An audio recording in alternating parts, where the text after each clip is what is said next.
Ndërkombëtare në raport me gjithë fushatën punë të Shqipërisë. Kemi sot një raport të pjesës deri tanishme të punës, po dhe detyrave që kemi në vijimësi për të bashkarisht për të kryer. Të gjithë deputetët, sipas zonave respektive, kanë qenë gjatë kësaj kohe në terren.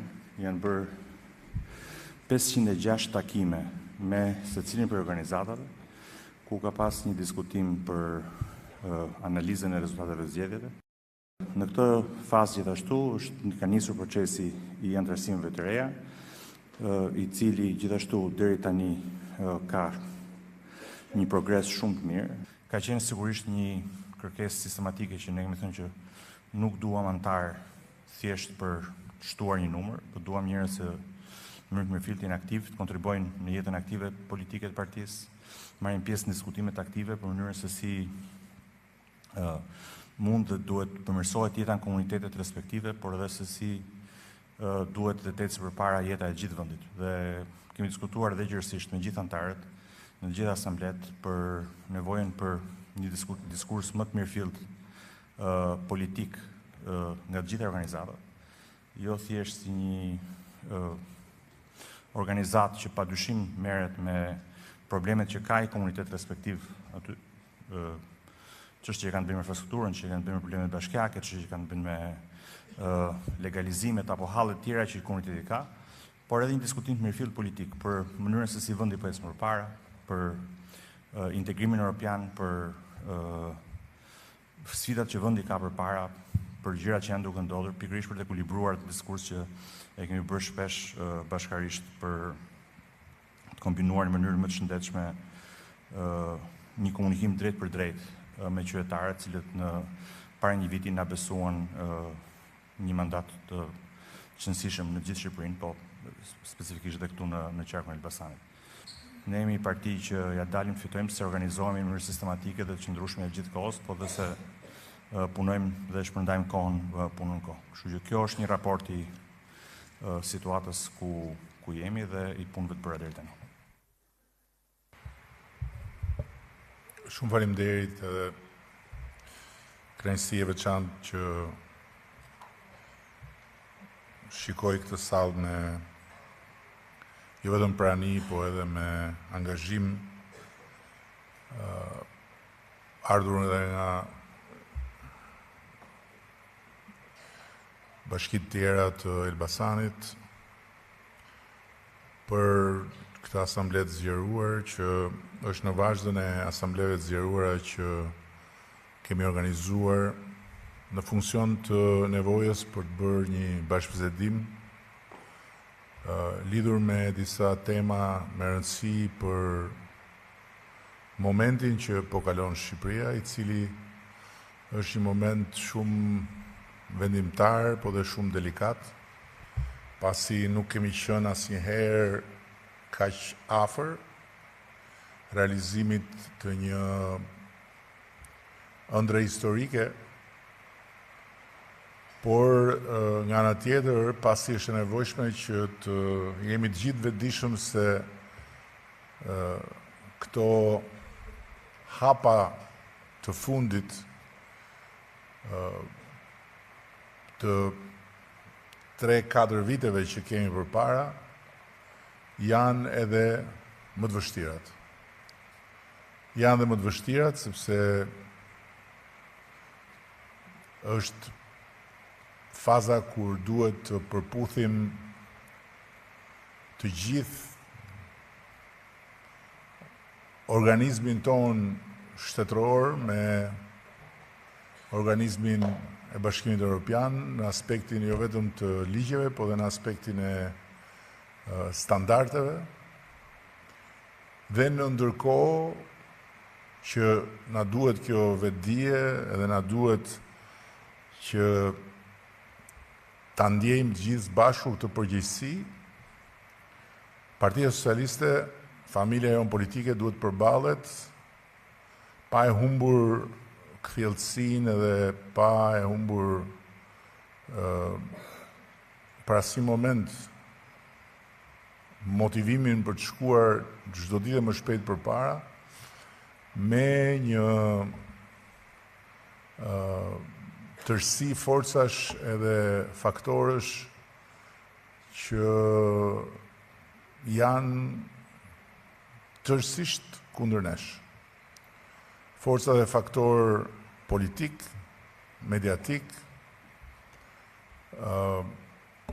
social në sensin e pranis në rrjetet sociale, që prodhojnë dhe shpërndajnë në mënyrë maramëndse gënjeshtra, gjysmë të vërteta, që janë dhe gënjeshtrat më të mëdha, akuza, lajme të cilat edhe kur nuk janë të pavërtet, janë vendosen aty në një proporcion tërësisht të zhdrejt me realitetin.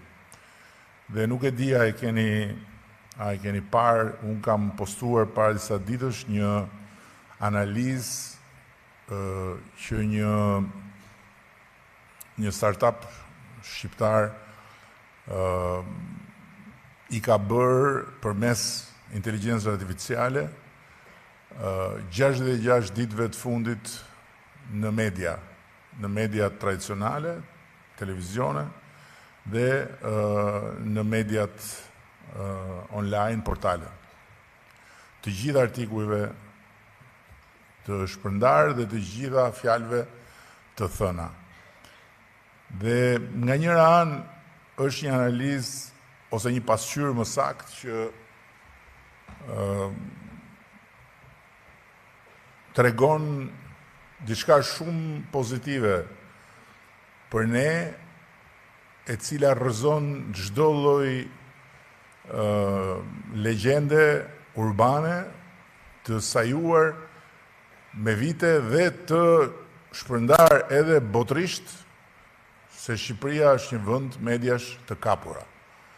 Nuk ekziston një vend mediash të kapura ku 60% të kohës televizive e kanë forcat jo qeveritare ose kundër qeverisë. Dhe nuk ekziston një vend mediash të kapura aty ku 57% e portaleve janë kundër qeverisë, ndërkohë që një pjesë tjetër janë neutral dhe pastaj një pjesë shumë e vogël mund të konsiderohen pro qeveritare. Kjo e rrëzon vërtet këtë legjend, por nga ana tjetër është një pasqyrë që duhet ta kemi shumë mirë parasysh në rrezikun që ka për ne, për Partinë Socialiste, për familjen tonë politike, për njerëzit tanë në të gjithë territorin,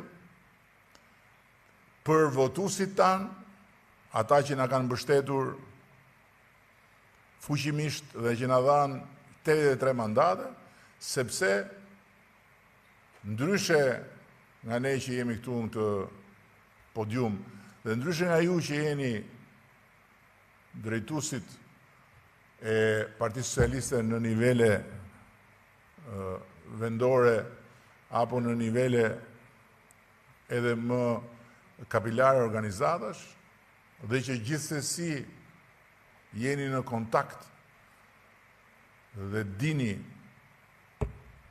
shumë çka, ata mund të bien lehtësisht pre e dizinformimit, mund të bien pre e energjive negative që prodhohen në mënyrë të vazhdueshme dhe e lajmeve që ndërtohen mbi gjysmë të vërteta dhe mund të humbasin motivimin. Në ndërkohë që nga ana tjetër, vakumi i krijuar për shkak se opozita zyrtare është një katastrofë ambulante, mund të mbushet me negativitet dhe pastaj edhe me një energji që mund ta pengojë në këtë rrugë. Dhe këtu nuk është çështja e aritmetikës, nuk është çështja as se ne kemi përpara zgjedhje, se ne nuk kemi përpara zgjedhje përveç se në vitin e ardhshëm kur do të bëhen zgjedhjet vendore, por ato kanë rëndësinë e tyre, ama nuk vënë në pikpyetje shumicën tonë prej 83 mandatesh, por nuk duhet që kjo atmosferë të vërë në pikpyetje motivimin dhe përgjegjësinë, peshën e përgjegjësisë tek secili prej nesh. Është shumë e rëndësishme kjo gjë. Dhe prandaj unë kam kërkuar që ne të jemi shumë më afër antarësisë dhe të bisedojmë shumë më tepër për çështjet e mëdha politike dhe çështjet e mëdha shoqërore, ndërkohë që ne duhet flasim me të gjithë pse duhet jenë krenar që janë pjesë e kësaj familje politike. Përtej situatave personale, se jo të gjithë kanë situata personale pozitive, mund të ketë njerëz dhe ka patjetër që kanë situata negative, po përtej kësaj. Bëja debat me një socialist të mirë të një qarku tjetër në telefon. Sepse ishte i zhgënjur nga që nuk ishte fituar dot një konkurs. Konkursin për pozicionet e drejtuese në administratën publike.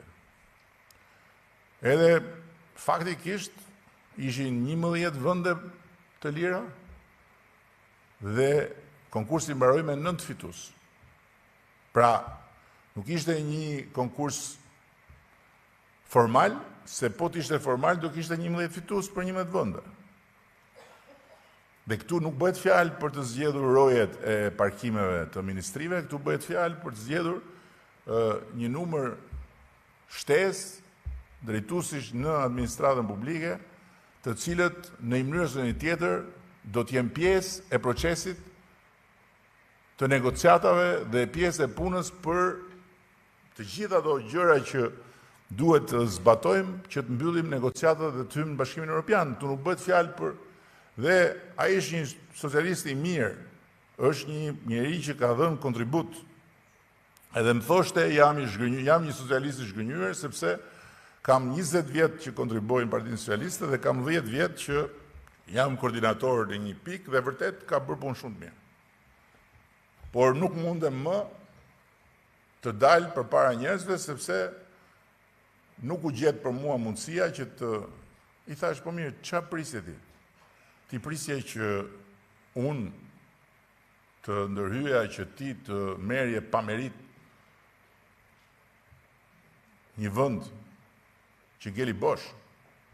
Qofse ti prisje këtë, ti s'ke kuptuar fare asgjë nga ato që unë të kam thënë, ose i ke kujtuar se unë flas dhe bëj teatër. Dhe pse nuk e ti fytyrë t'i dalësh përpara të tjerëve, kur ke kaq shumë gjëra për treguar për Partinë Socialiste. Dhe pyetja që bëjnë njerëzit, ata të huaj që bien pre e gjithë këtij helmi, sepse edhe organizata prestigjioze publikojnë çuditëra për Shqipërinë kur vjen puna te liria e mediave. Ndërkohë që realiteti është ai që tregojnë faktet.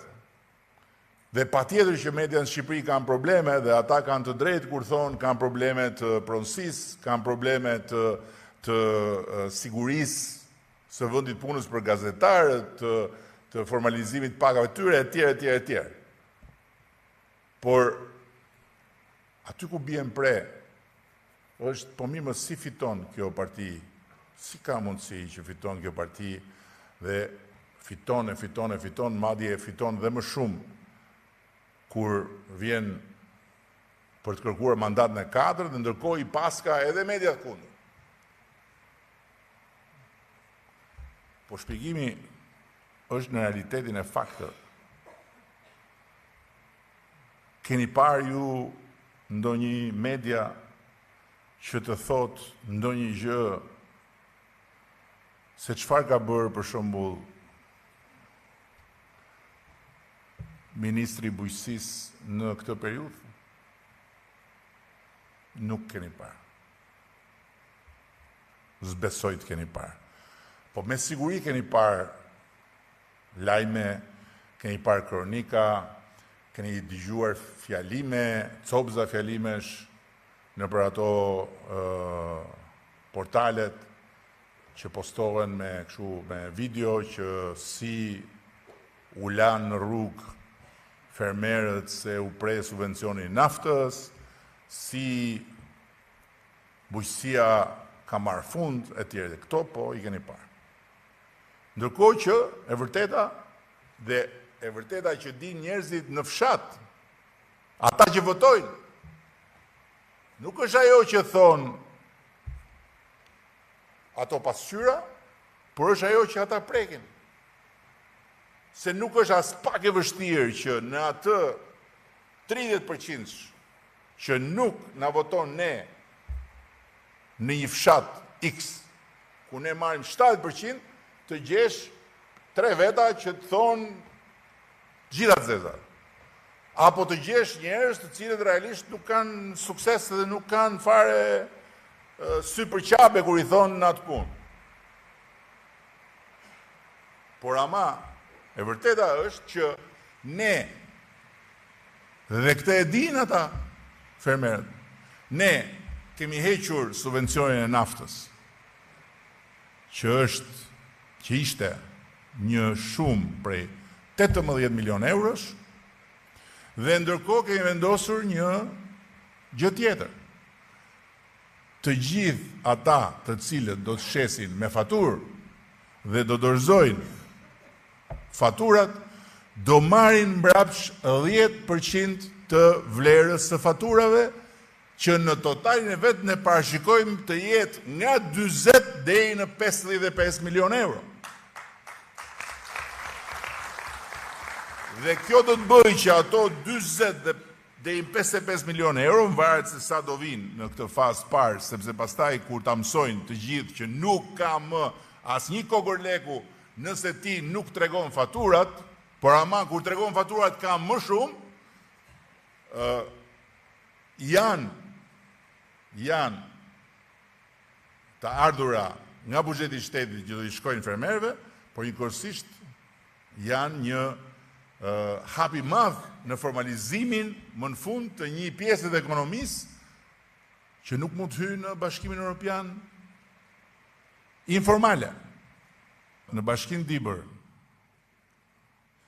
janë duke u krijuar 2 shoqëri bashkuara bujqësore, në blegtori dhe në frutore, në Bashkinë Malësia e Madhe 1 model për zinxhirin e vlerës, në Bashkinë Berat 2 shoqëri, në Bashkinë Cerik 2 shoqëri, në Bashkinë Kolonjë 1 shoqëri, në Bashkinë Bordes 1, në Bashkinë Durrës 1, në Bashkinë Lushnjë 2, në Bashkinë Elbasan 1, Bashkinë Lezhë 1, në Bashkinë Shkodër 1, në Bashkinë Peqin 1, në Bashkinë Divjak 1, në Bashkinë Rosovec 1 dhe vazhdojmë. Çfarë do thotë kjo? Do thotë që më në fund po hym në një fazë që duhet kishim hyrë më përpara, duke qenë se tani i kemi bashkuar forcat, do të hym në fazën ku do kemi një bum të shoqërive të bashkuara bujqësore. Po bumi i shoqërive të bashkuara bujqësore ka 2 impakte. I pari është impakti i uljes kostove atje dhe i marrjes së më shumë mbështetje financiare nga shteti, dhe i dyti është impakti i negociatave, ose në negociata ku ne nuk mund të shkojmë, se nuk i mbijetojmë dot në Bashkimit Evropian duke ne tek e tek, njëri me 2 dele, tjetri me 3 dele, njëri me 2 dynym, tjetri me 7, por duke u bashkuar. Duke u bashkuar në shitje, edhe duke prodhuar se cili ke pjesa vetë, dhe pastaj duke ndarë të ardhurat sipas pjesës. Dhe për këtë arsye, Partia Socialiste duhet të motivohet fort dhe duhet ta ndjejë shumë fort përgjegjësinë që të mbajë mbi shpatulla këtë proces. Pse? pse u lemeris dunjaja, u blokua negociatat, doli Gjermania, hyri Gjermania. Si bëhet shpjegimi? Shpjegimi bëhet në radhë parë ne duke folur me ju dhe pastaj ju duke folur me ata, me të gjithë. Sepse njerëzit e kanë në qendrën e vëmendjes këtë çështje. Sepse duan që ne ta realizojmë atë për të cilën na dhanë gjithë atë mbështetje. Ta bëjmë realitet pasaportën e Bashkimit Evropian për çdo shqiptar. Atëherë që të bëhet kjo, na duhet forcë. Kur unë thosha, na duhet një mandat i fortë, thoshin ky do të bëhet si Putini. Por ja ku jemi sot, në fund të janarit, ne kemi kaluar 27 ligje, mos gabohem që ishin një paket që ishte vetëm për negociatat. Sepse ne i kemi në tavolinë të gjitha detyrat. Janë si pafund. Edhe thot, deri në këtë muaj duhet kaloni këto ligje.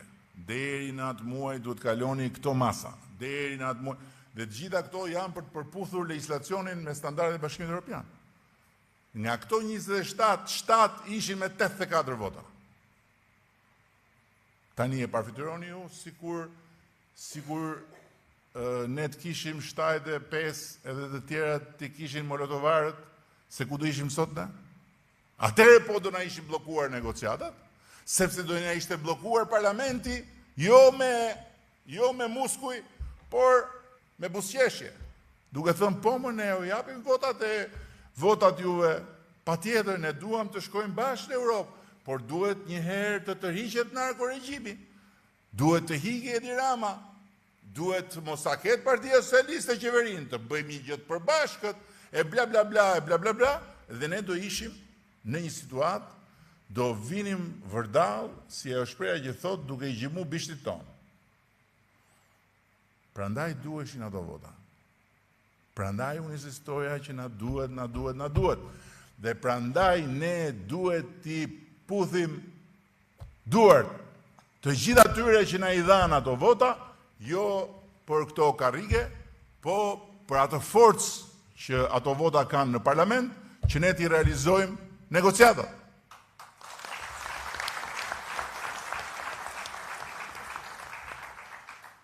Shikojeni çfarë ndodh me qarkun e Elbasanit në aspektin e veprave të infrastrukturës. Është edhe, si thush, pozicioni gjeografik strategjik që ky qark përshkohet nga një korridor i cili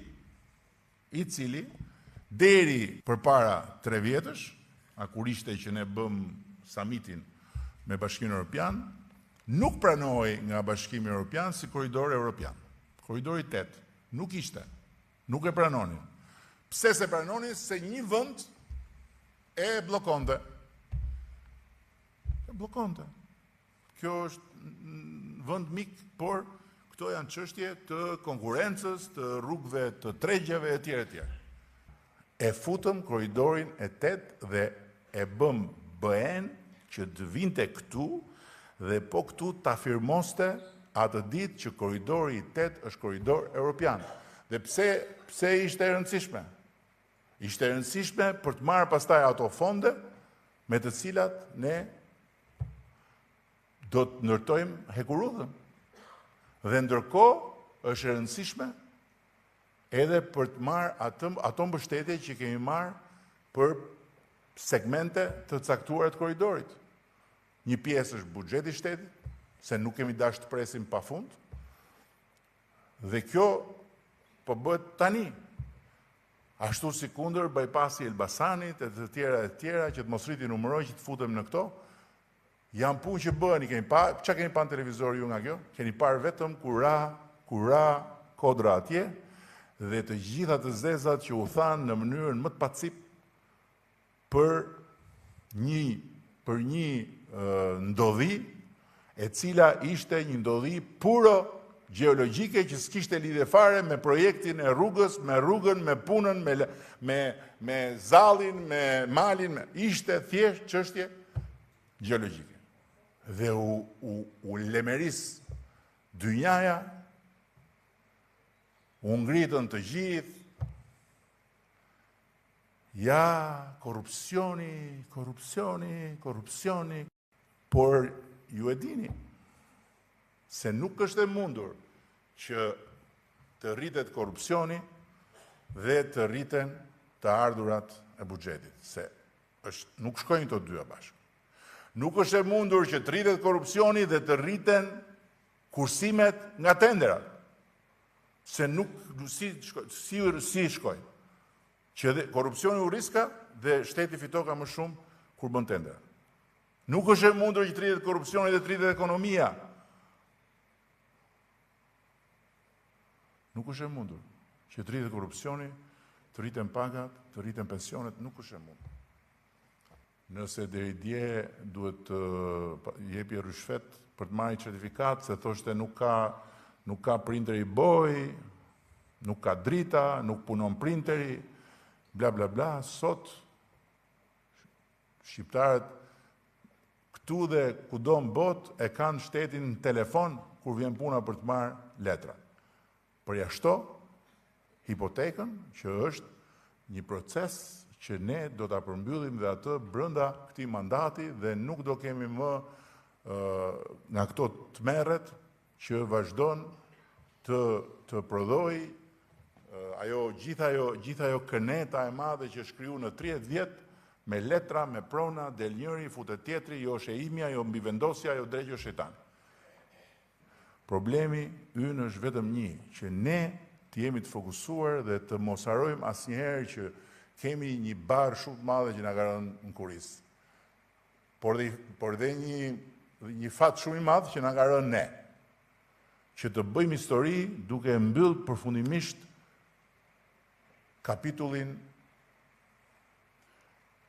500 vjeçar dhe duke mbyll negociata. Pastaj është pjesa tjetër që të bëhet vendimi politik atje. Por ne duhet mbyllim negociatat. Duhet i mbyllim. Dhe duhet marrim certifikatën që ne jemi gati të hyjmë në Bashkimin Evropian. Dhe këtë ne do ta bëjmë. Shumë faleminderit edhe vazhdoni punën e mirë që po bëni.